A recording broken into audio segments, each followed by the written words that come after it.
Ele está de volta depois das merecidas férias. Paulo Souto retorna para tirar suas dúvidas sobre direitos domésticos, trabalhistas e previdenciários. Bom dia, Paulo. Tudo bem? Bom dia, minha amiga Patrícia. Está descansado? Estou. Revigorado? Estou. Pronto para a próxima? Estou. Vamos embora? Vamos embora. Olha lá, a gente recebeu muitas perguntas dos telespectadores ao longo desse período aí que você esteve fora. Aliás, muitas novidades também, né, Paulo? Tem. Trabalhistas, previdenciárias desse período aí que você esteve descansando. Vamos atualizar todo mundo, então. Vamos lá. Eu vou começar hoje com a pergunta da Inês Cândido Leite. Ela diz o seguinte: diante dos novos direitos assegurados às domésticas, podemos contratar uma empregada com uma jornada inferior a 44 horas semanais? E se já tivermos uma empregada, como proceder? Pela pergunta de Inês, eu vou avisar a todos os telespectadores, em primeira mão, que a Presidenta da República sancionou a lei da PEC das domésticas, que regulamentou a PEC das domésticas, vai ser publicada hoje. Não houve veto, ou seja, graças a Deus, a minha opinião não prevaleceu, que ela iria vetar uma parte beneficiada do empregador. Mas não houve veto e a lei é publicada hoje. Agora, uma resposta de Inês. Inês, não existe problema algum em você contratar uma pessoa com uma jornada inferior a 44 horas semanais. Aí você vai pagar o salário proporcional às horas trabalhadas e vai reduzir os custos. Agora, no caso de você já ter uma empregada, só poderá haver uma alteração contratual, tipo redução de jornada, se houver uma solicitação da empregada. Porque existe o princípio constitucional da irredutibilidade salarial. Muito bem. Paulo, e aí já que você tocou nesse assunto já, um desses novos direitos aí que foram sancionados então pela presidente é o pagamento do FGTS. Para quando que o patrão vai ter que pagar? A lei é publicada hoje, provavelmente vai ter uns 120 dias para regulamentar. Certo. Ela é publicada hoje, durante a semana ele vai explicar tudinho. No nosso site, direitodoméstico.com.br, nós vamos fazer todo o relatório, mostrar como vai ser daqui para frente, com a publicação da lei e tudo. Tem um tempinho ainda para as pessoas. Tem, não vai ser, você não vai ter que recolher o mês que vem. Provavelmente vai ser 120 dias para regulamentar esse recolhimento. Muito bem. Ariosto de Souza mandou a seguinte pergunta para a gente: como deve proceder uma empregada doméstica que trabalhou por 23 anos numa residência e que, ao tentar se aposentar, descobriu que só foram recolhidos 11 anos? Aí eu imagino que de INSS. Ariosto, por incrível que pareça, isso é é corriqueiro na Previdência Social. O que é que deve fazer a pessoa? Vai a uma agência da Previdência Social, mostra que trabalhou aquele período e que o INSS vai atrás da pessoa para cobrar. Por quê? Porque cabe ao INSS a fiscalização e não ao empregado. Ele não pode ser prejudicado. Caso não resolva, a única saída seria ele ingressar com ação na Justiça Federal para se aposentar. E lá a Justiça vai dizer realmente que o INSS é quem cabe a fiscalização e não o empregado. E vai reconhecer o tempo. Nesse caso aí, pode ser reconhecido todo o período? Todo o período.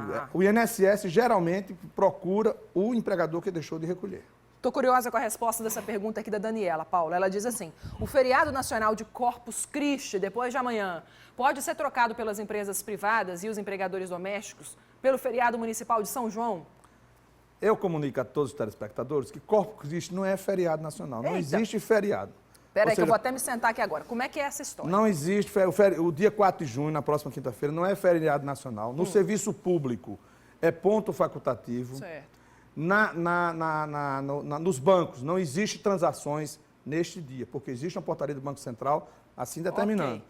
Mas as empresas privadas estão cometendo este erro de trocar. Se fosse feriado, ela não poderia trocar por outro feriado. Porque 24 de junho é feriado em João Pessoa, é feriado Aí sim. Entendeu? Nesse caso, então, agora, na quinta-feira... Corpus Christi geralmente é feriado quando há uma determinação municipal, uma lei municipal ou estadual. Não é o caso de João Pessoa? Não é o caso do Nordeste. Geralmente isso acontece no Sudeste, entendeu? E no Sul do país. Então significa que na quinta-feira as empregadas domésticas devem trabalhar normalmente? Não tem folga, tem que trabalhar normalmente. Muito bem, tá aí que me surpreendi com o Paulo Souto, voltou surpreendente, hein? Vamos lá, para a pergunta do J. Azevedo. Trabalho de vendedor externo e a empresa desconta do meu salário os valores que um cliente deixou de pagar de uma venda que efetuei. Tão comum essa situação, né? Ele quer saber, isso é correto? Olha, a questão do feriado não sei o que estou dizendo não, tá na Claro, lei, né? oxe, imagina. E as empregadas não ficam com raiva de mim. Não, do Paulo Souto jamais. No caso do Azevedo, a empresa não pode fazer o desconto. Já é uma decisão do Tribunal Superior do Trabalho. Se descontar e ele ingressar na justiça, a empresa vai ter que restituir dinheiro e provavelmente pagará uma indenização por esse procedimento. Pergunta da Ângela Patrícia. Ela diz assim, o INSS vai aplicar o fator previdenciário para calcular a aposentadoria de um homem que tem 35 anos de contribuição e 65 de idade? Isso foi moído quando você esteve fora, né, Paulo? Mas não vai haver. Não vai haver por quê? Porque ele tem a idade e tem o tempo de contribuição já aos 35 anos, 65, 35. Agora, o cálculo da aposentadoria é que vai ser de acordo com as contribuições que ele fez durante todo o período. Aí sim. Se houver uma redução no valor da aposentadoria, não foi o fator previdenciário, e sim o valor das contribuições. Pergunta que vem de Campina Grande, da Valéria Fidelis. A empresa para a qual trabalho não concedeu o reajuste previsto no dissídio em novembro do ano passado e não vem concedendo férias aos empregados. O que a gente pode fazer? Patrícia, eu sempre falo aqui no Eu Quero Saber de que existe um órgão chamado Ministério Público do Trabalho, excepcional. Você, quando tiver esse tipo de problema, procura o Ministério Público do Trabalho, que ele vai resolver. Você faz uma denúncia e eles abrem um procedimento administrativo e vão atrás para resolver isso. É um órgão que funciona. Muito bem. Pergunta de Santa Rita, na Grande João Pessoa, da Helenice Florência. Trabalhei 5 meses numa casa, pedi demissão. Tenho direito de receber os 5 meses de férias e o 13º salário? Tem, sem problema algum. 5 dozeavos de 13º, 5 dozeavos de férias. Agora, ela tem que cumprir o aviso prévio.